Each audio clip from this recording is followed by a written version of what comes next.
Chinua Achebe's No Longer at Ease and Tayeb Salih's Season of Migration to the North are two prominent novels of the African literature umbrella. These two novels were published during a very critical time in the newly emerging post-colonial Africa.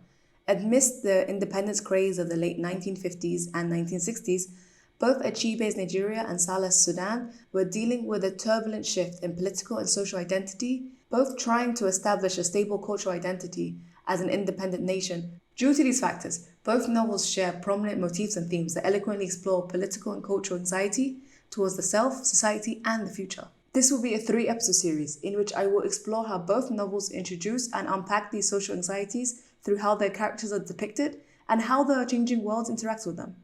In this first installment, I will explore the introduction of a new cultural identity that falls in between the pre-established notions of us and them, exploring how this hybrid African, the Western educated African, is created as a product of colonialism and is not as glamorous as it seems. Achebe first published No Longer at Ease in 1960. This is key to note as this is the year that British colonial rule ended in Nigeria, forming the independent sovereign state of Nigeria. Our protagonist, Obi Okowo, is the grandson of the very stubborn but highly respected village elder, Okonwo, the protagonist of Achebe's previous novel, Things Fall Apart. No Longer at Ease is the second installment in Achebe's famous African trilogy, as his novels depict the stages of pre-colonial life and post-colonialism in the small village of Umofia. Obi is sent abroad on a scholarship to study law with the hopes of returning and providing intellectual and legal support for his village, Umofia. After 4 short years, Obi returns to Nigeria with an English degree instead. Although disappointed, his community is still proud of him to have someone representing them working in a European position in the capital of Lagos. No Longer at Ease starts with Obi on trial for accepting a bribe, as part of the initiative to crack down on corruption in the civil service. The novel acts as an exploration of understanding to what led him down this path. We follow Obi as he tries to navigate the confusing, complex world of reintegrating into his Nigerian society. He is a fish out of water as he's confronted with a very different Nigeria from what he knew before studying abroad. To Obi, it appears that almost everything is questionable, from traditions, social etiquettes, to seemingly rampant corruption. Trying to live an honest life proves difficult for him, as he soon finds himself financially strapped for cash. Obi is forced to comply with the rules of this new society by accepting bribes just to survive. Unfortunately, one day this sets him up to accept a bribe from the wrong person, leaving him to stand on trial for corruption. Exploring similar themes is Tayeb Salih's Season of Migration to the North, published in 1966. The novel follows an unnamed narrator who returns to a small village in North Sudan after obtaining a PhD in England. Eager to help contribute to his country, our protagonist wastes no time settling back into his village, until he encounters Mustafa Said, a new face in his village, who, just like our narrator, spent time in England studying. Despite both studying in England, the narrator and Mustafa have very opposing experiences, with Mustafa spending time in jail after being connected to 3 suicides and murdering his first wife. Over time, these two develop a friendship, until one day Mustafa disappears, presumed drowned in a flood. However, our narrator suspects suicide. Even 2 years after his disappearance, the narrator is still haunted by Mustafa, as traces of him seems to linger and follow him everywhere.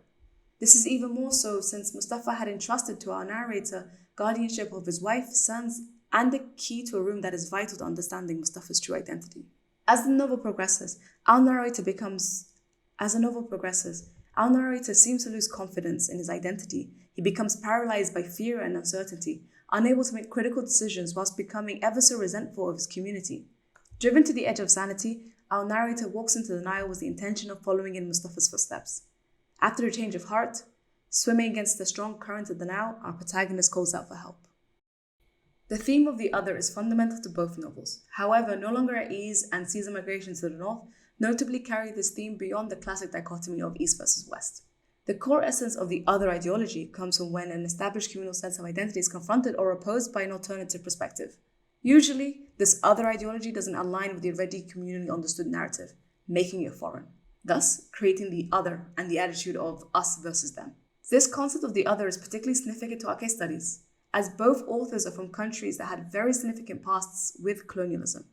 Despite being on opposite sides of the continent, both Nigeria and Sudan have played a huge role in the growth, wealth, and global influence of the British Empire. During its reign, the British Empire had managed to reconstruct societal dynamics, establishing governmental and educational systems across both countries. Over the years, the British Empire had reshaped the status quo, with the locals looking up to the Western structure, convincing them that appealing to the British form of doing things is the proper way towards modernity. All of this colonial influence comes at the cost of the local citizens of both nations. These two countries struggle with the process of establishing a new cultural identity and understanding what it means to be independent from the colonial rulers, but also incorporating elements of the colonial past into their post-colonial world. This, in essence, sends both nations into generations of cultural and social political confusion with a tiny touch of an identity crisis, leaving them without a solid grasp of a communal identity and what it means to be Nigerian or Sudanese and what it means for the future. What can be done to help establish a solidified national identity post-independence for the individual or for the nation? Both experiencing independence from the British, Salih and Achebe echo these feelings of uneasiness and lingering instability. A method that they both use to address these frustrations is by the introduction of a new identity. I'll refer to it as the Western educated African or the European African. This new identity embodies the hybridity of their post-colonial Africa, as it exists almost in a third space, where it floats between worlds and constantly swings on the pendulum. It doesn't exist in either category. In No Longer at Ease and Season Migration to the North, the Western educated African embodies and explores the complex sentiments of self-alienation, self-isolation, and resentment, but most importantly, the internalized deterioration of the self and mind. Even in a post-colonial world, colonialism isn't something that is locked in the past, for its history and culture constantly intrudes on the present, and is this weight that these unfortunate souls have to bear. Looking into how Achebe establishes this hybrid other identity. This identity of the Western educated African develops gradually throughout No Longer at Ease. Achebe establishes elements of this identity as our protagonist Obi deals with multiple obstacles that prevents him from truly integrating back into his Nigerian society. Obi's frustrating encounters help us understand the difficulties of being an outsider in your own country. One of the established key elements is the unintentional self-alienation.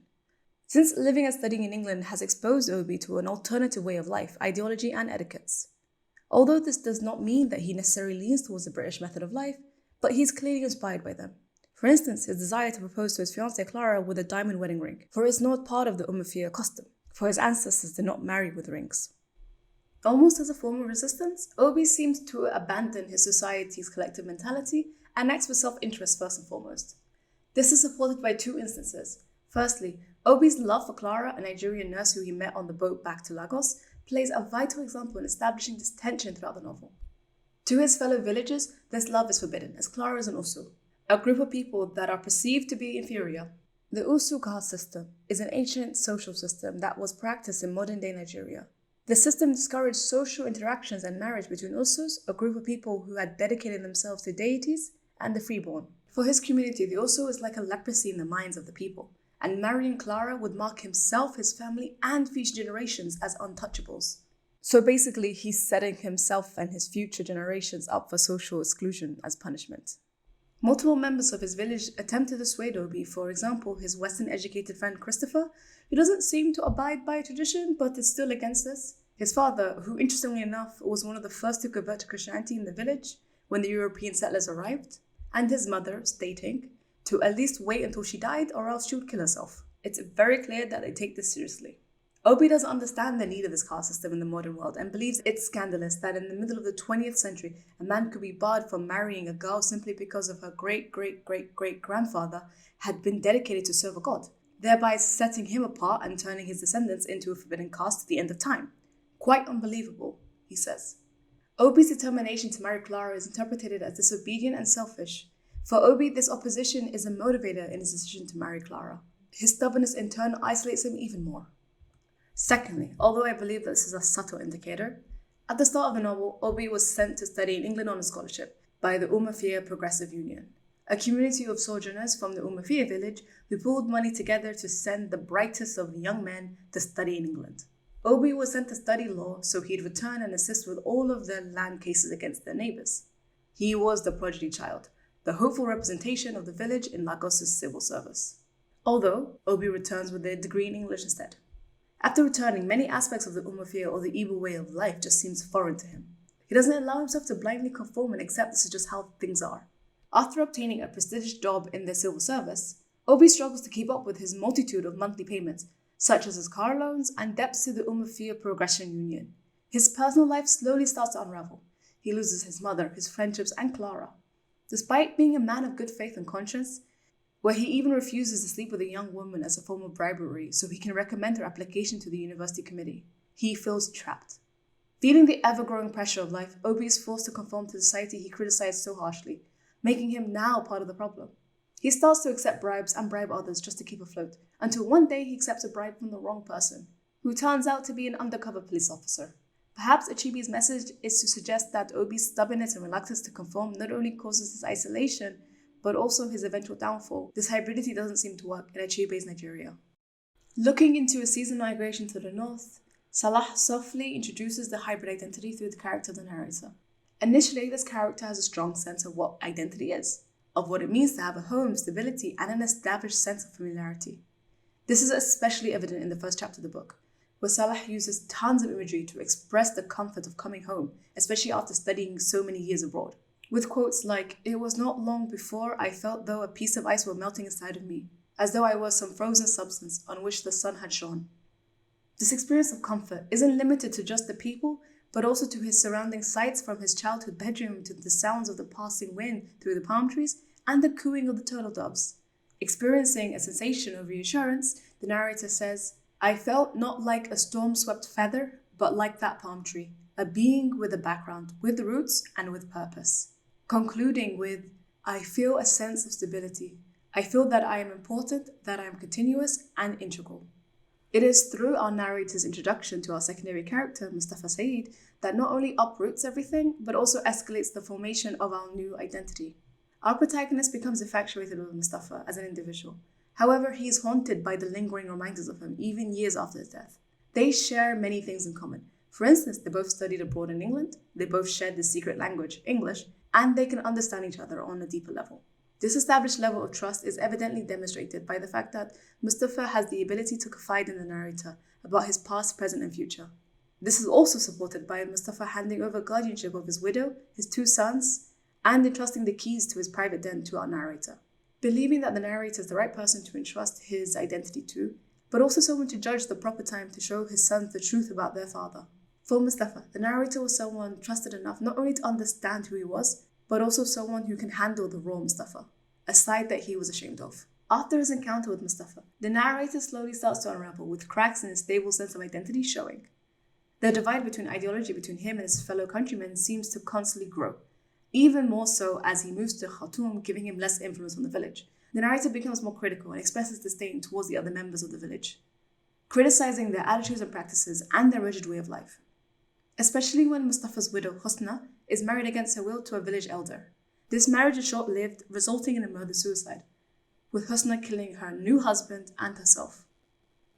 The narrator is devastated and blames himself for her death. Although he was entrusted to protect her and he did fall in love with her, our narrator was filled with hesitation and almost paralyzed with fear to make the right decision to marry her, as he lost confidence in himself and felt incapable of doing so. The narrator begins to understand the deep effect of mental isolation has, but also how it can consume your life, mind, and body.